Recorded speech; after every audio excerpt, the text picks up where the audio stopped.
Hello YouTube, it's Tony. So today I'll be showing you a loot from 5k crystal keys in the Taverley chest. Now previously I did a loot from 10k at the Priff chest, in which case I'll definitely leave that link in the description. What I'm going to be showing you is the strategy and setup on how to loot the chests fast. Anyways, it's located exactly west of the Taverley summoning shop. The best way to get there is by using the Slayer Cape, and then selecting the first option and you're going to go north. The other way to get there fast is by using the Taverley lodestone, and then you're going to run around the water. However, it is much slower, so I don't really recommend that. Anyways, here's my equipment setup. First, I have a fire staff. After that, I have a large rune pouch, and that's going to be for storing nature runes. Now, I find that it actually gives you more profit to alch, and it even clears your inventory space faster. Then I have Luck of the Dwarves, and that increases the chance of getting better rewards from the crystal chests. Finally, I have the Slayer Cape, which is then going to be used to teleport to Taverley Slayer Master. Alright, so here's my inventory setup. I create a bank preset, and so this will contain 10 crystal keys and a gem bag. Then I also bring a taco zo for banking. Now you want to leave the first 16 inventory spaces empty, and I'll explain later why. For the Beast of Burden, you also want to fill it with crystal keys. I'm actually using a pack mammoth in this case with a legendary pet.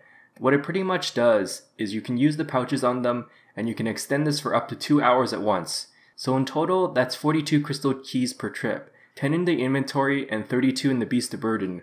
Also, don't forget to checkbox the Beast of Burden preset, so that way it will automatically withdraw the crystal keys in the Beast of Burden. So now that I've talked about the inventory and equipment setup, let's get into the strategy.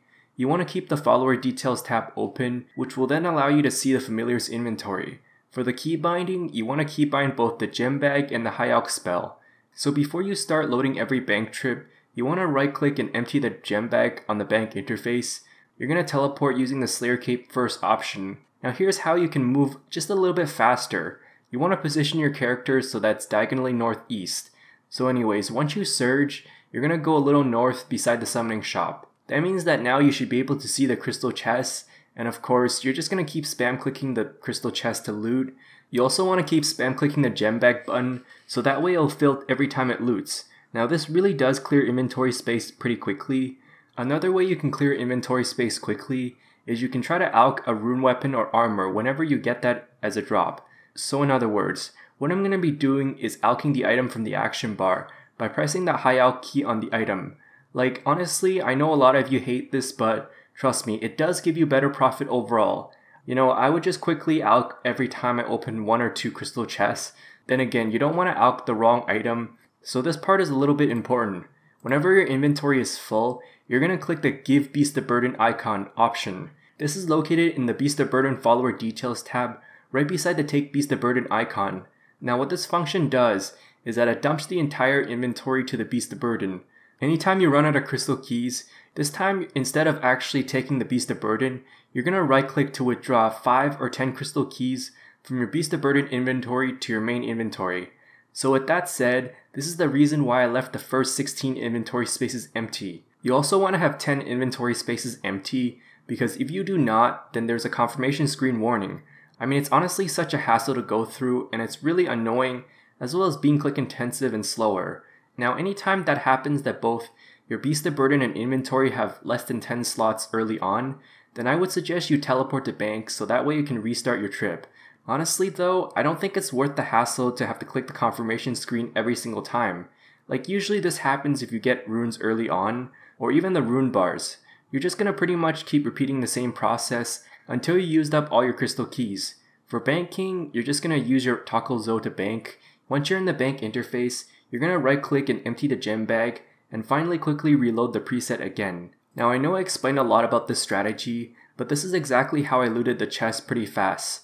If you still don't understand what I'm saying, then yes, I do have a 1 hour footage of me looting the crystal chests, and I'll leave that link in the description. So here's the total loot from 5k crystal keys. To be exact, it's actually 5,023 as shown. I believe using this strategy, it took me a little over 5 hours. For anyone who's wondering, I did purchase these for 38k each, but I'm pretty sure you might be able to buy them for a lot cheaper than that. So the total value for this is 223 mil worth, and I got 43 mil worth of alchables, as well as the 15k coins I combined together. Unfortunately, I know it kinda sucks, but I didn't get a Dragonstone piece here.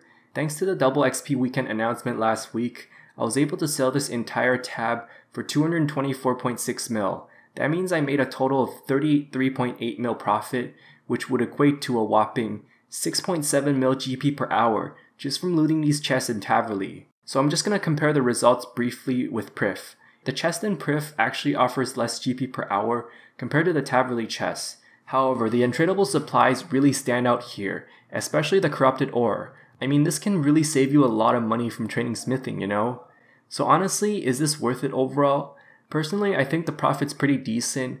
However, there are a lot of negatives though. First of all, it does require a lot of upfront cash. Secondly, it has a really low buy limit, which makes them a hassle to buy them. And thirdly, as you probably saw right there, it is pretty click intensive.